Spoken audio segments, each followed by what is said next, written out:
Oh, says it's recording. All right. So my name is Eric Bruckbauer, and this is my first ever episode of Tell Me About It, the online talk show, I suppose, where I take someone that I know, in this case, Mark Osler, and have them tell me a story. Uh, Hi, Mark. Welcome to the Hi, Brooker. What's happening? So let me start by explaining how Mark and I know each other.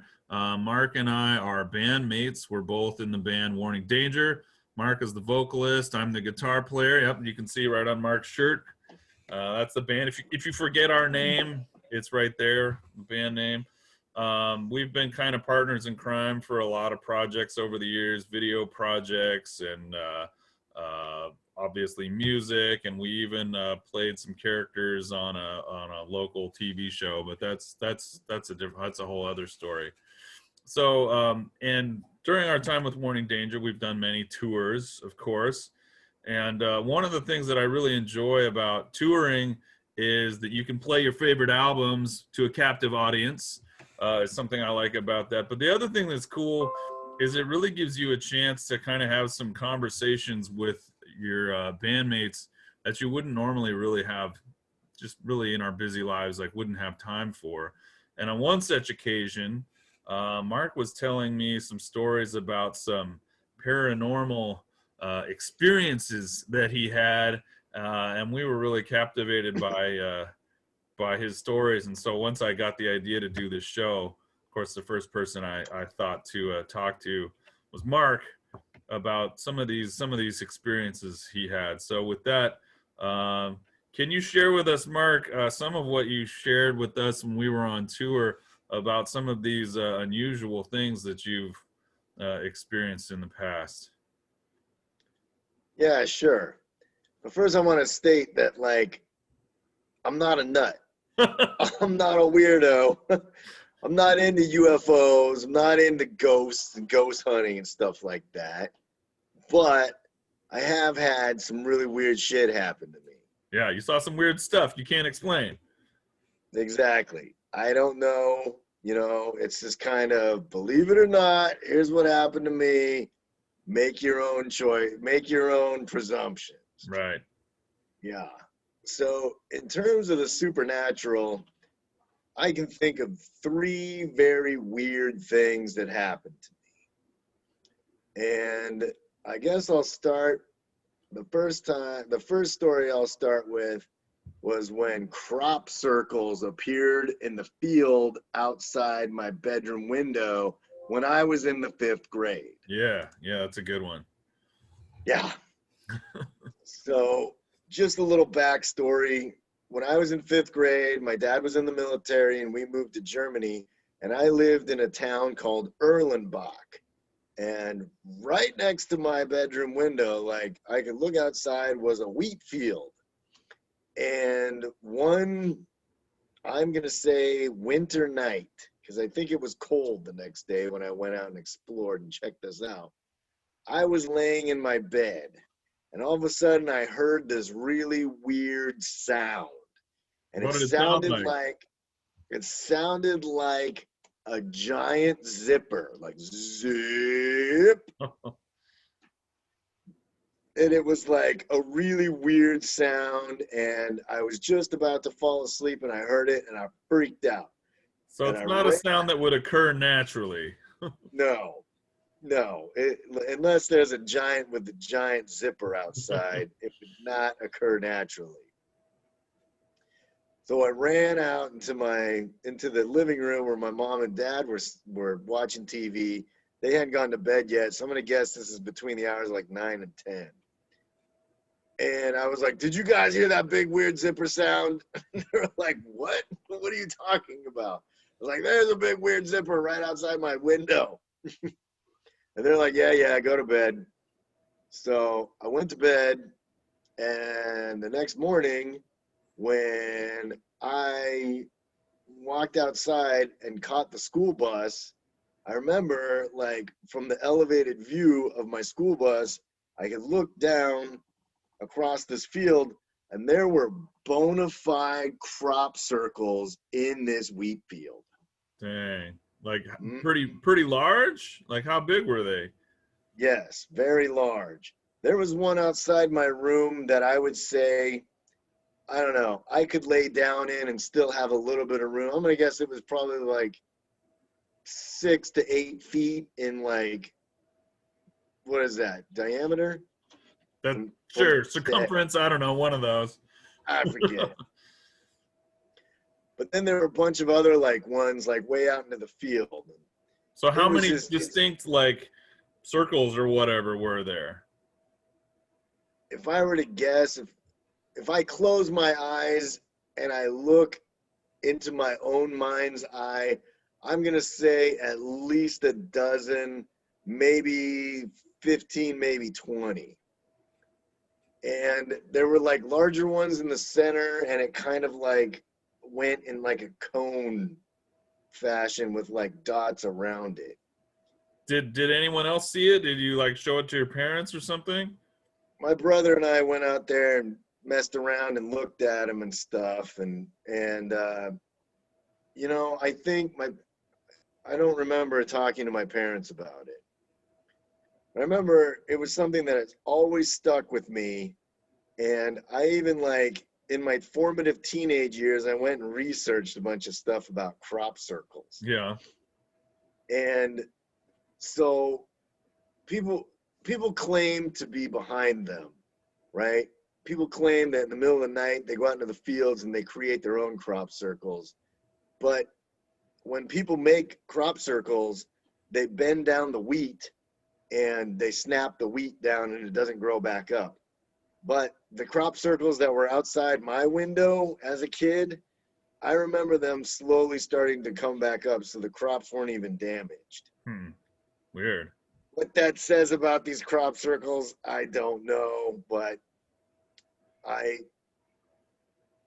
it's a Well, weird thing that happened to me in fifth grade. well, okay. So at the risk of accidentally outing yourself as a weirdo, like, do you have any theories about what that might have been, or is it's just a weird thing and you can't even speculate? I mean, I good question. It definitely wasn't people that did it. It might have been some kind of like weird, like wind, like vortex or some shit that just went zip. And made 12 distinct circles in this wheat field. Yeah. You know, and then I've watched like little videos and documentaries about crop circles, and people have captured like little like lights go around there and stuff like that. I didn't see any lights or anything. I mean, I hesitate to call it UFOs or anything because we lived real close to a military base, and they probably would have shot them fuckers down if it was if it was if Do you think it was a UFO. do you think it could have been something military related with the base Yeah, right there? probably maybe could very well fucking been. I don't know what the hell it would have been. Um, the, Interesting. something to pull psychological warfare on your enemies or something. Yeah, just make a big zipper sound and then fuck with their crops, and then they'll lose their will to fight or something. That's right. All right. Well, that is a good one. I do remember that one standing out in my mind. All right. Yeah. What was one of the other experiences that you had? So, like I said, I'm not a weirdo and I'm not a nut. And I don't believe in ghosts or any shit like that. I mean, maybe there is like some sort of like, you know, thin veil between our world and the afterlife or something. I don't know, but Yeah. I'm pretty like, Got your I'm feet pretty, on the ground. yeah, that's right. I'm a realist. I'm not, you know, I'm not going out there trying to contact them or anything and playing with Ouija boards or any shit like that. Yeah. But when I was in college, I dated a girl and she lived in a bona fide haunted house. Oh, damn. And the landlord had told her and her roommates about it, which was played with everybody's minds a little bit. But I have seen and heard things at this house that I can't explain.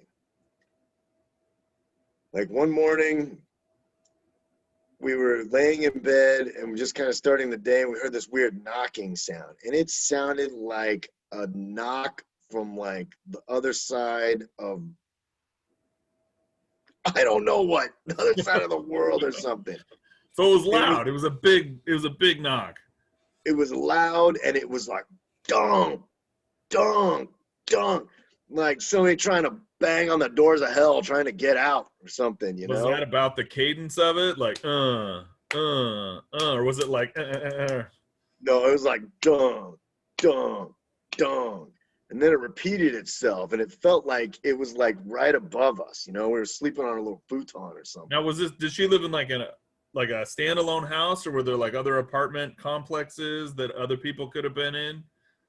No, it was a crappy house, you know, in the U district, little old party house, and she lived in the basement. She had two roommates. Hmm. So that's what at first we thought. We're like, oh God, somebody's doing construction outside, or one of the roommates doing something weird, or something like that. Yeah. But no, it was a weird supernatural knock. And take that for what it is. But another time the fucking TV channels started changing by themselves. And that was effing weird, man. We were all just sitting around the house, sitting around on the couch, and literally the remote is on the arm of the arm of the couch, and the fucking TV starts changing. And I was like, I don't know what kind of mumbo jumbo is going on here, but I'm out. I'm not here. I don't want to hang out in this house no more. And Yeah, I the can other honestly girls, say I've never seen that happen just like on its own. That's not like a no, thing that TVs do normally. no, they don't. No. So I was like, and You're like, we her, got to break up. This isn't gonna work. yeah, right. You live in a haunted house. I gotta go, man. Her roommates had all sorts of weird things that happened too, but some of those I didn't really believe, like scissors floating across the room and shit like that. I'm like, are you sure you saw that? You Yeah. know, what are you talking about? But I know what I saw, and I was like, this place is jacked. And now I got a third one that's pretty that's pretty spooky All too. right, hit me. All right. So I used to be a bookshelfer at University of Washington. I paid the rent, putting books back up on the shelf in the library, I wonder right? if that job even exists anymore. Well, maybe it does. Maybe not during COVID, I don't know. Yeah. So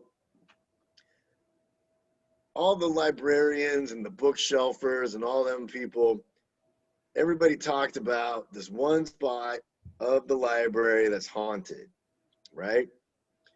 And it's in the Dewey Decimal System. It's in the H's, and it's in a really weird section of the library, right? Like most of the library shelves are just like pretty uniform and pretty straight line.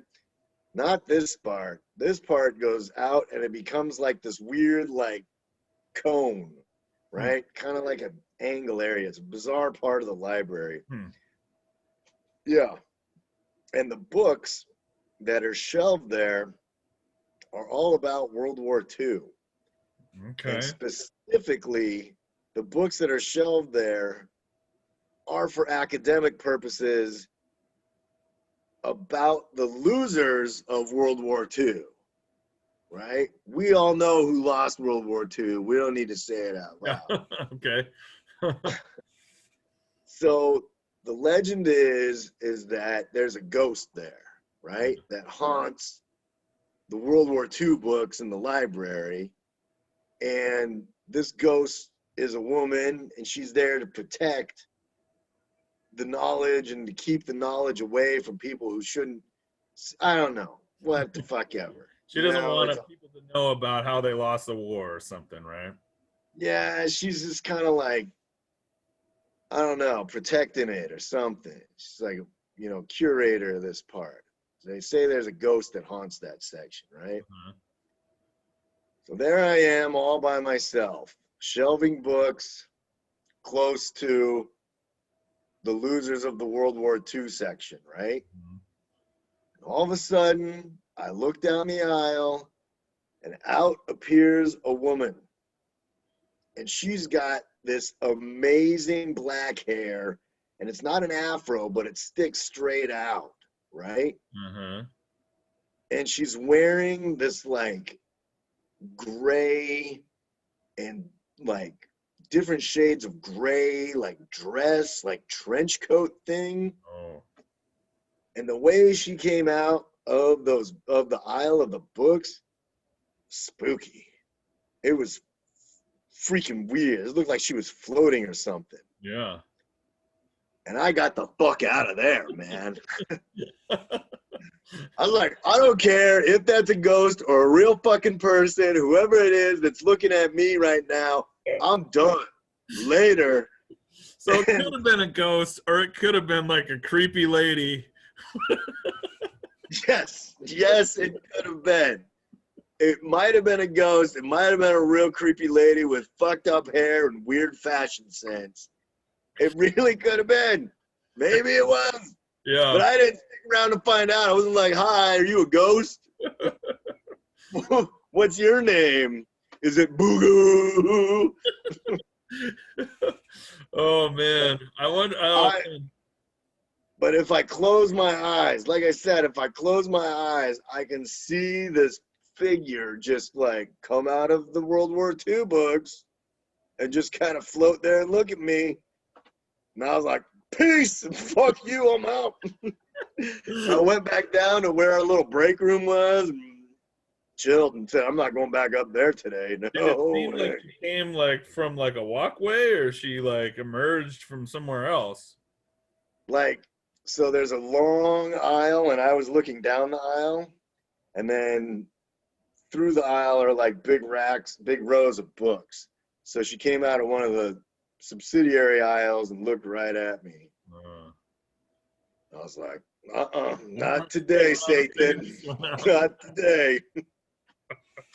Oh man, that's the best one. Creepy lady. There you go. 2 books. There's the 3 weird supernatural things that happened to me. Maybe they're crop circle, UFO, military grade, space aliens. Maybe the house was haunted. Maybe it was just bad construction. And maybe there was a ghost in the library. It could have been a creepy lady. I'll leave that to the viewer to decide. Yeah. Either way, it was creepy and you were out of there. Yep.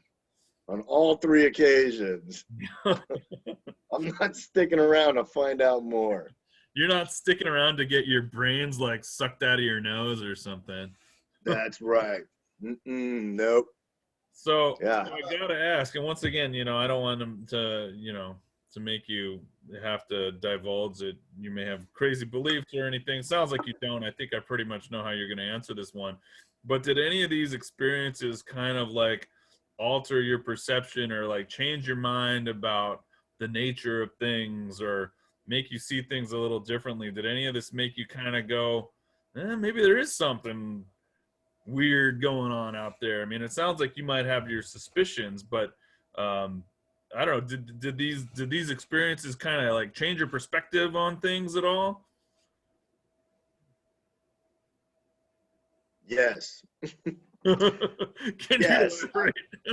Yes. Yeah, I got really into researching crop circles and stuff like that as a kid, and like needed to know more, but kind of didn't want to know more or anything like that. And then, yeah, the other ones I was just like, when the house was haunted, there was another roommate of my girlfriend's that got real into like trying to contact the ghost and like wanted to find out more about her and stuff. Got a Ouija board and burned incenses and hung little shit from the ceiling that like spun around and stuff. And I was like, whatever the fuck you're doing there, you better stop. You might be messing with some shit that you don't want to. Yeah, see, that's my take on the Ouija board. I've never messed around with the Ouija board. Honestly, I'm a little curious, but my thing with the Ouija board is it's one of 2 things.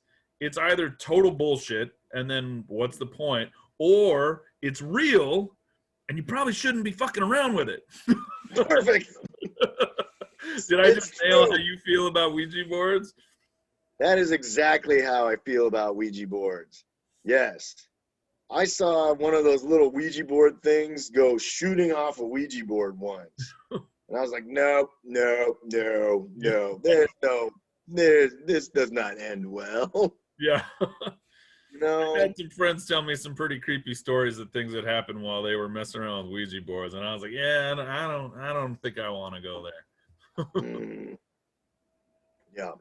So no, it these three things, they make you question what you see, but they also kind of ground me a little bit, where I'm just like, it might have been a ghost, maybe not, but I didn't like go and like, start a religion or become a Wiccan or something like that. But it's definitely weird. I mean, those are all weird things that are hard to explain. Yeah. So, yeah. Yep.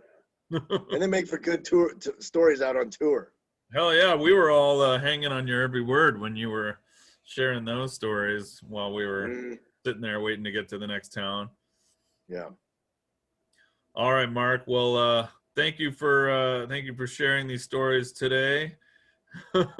Super fun. Thanks for having me. That was really cool. Yeah, that was a lot of fun to hear you kind of reiterate this story. You kind of refreshed my memory on some details that I'd forgotten about the stories before.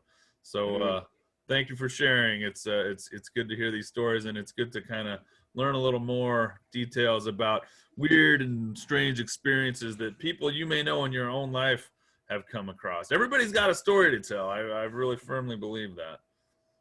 happy to be a part of it. Thank you for having me on your first episode, and I wish you bon voyage on your new excursion into the land of multimedia. Yeah, we'll see what comes next.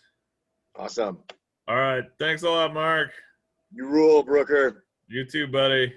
Bye bye. Bye.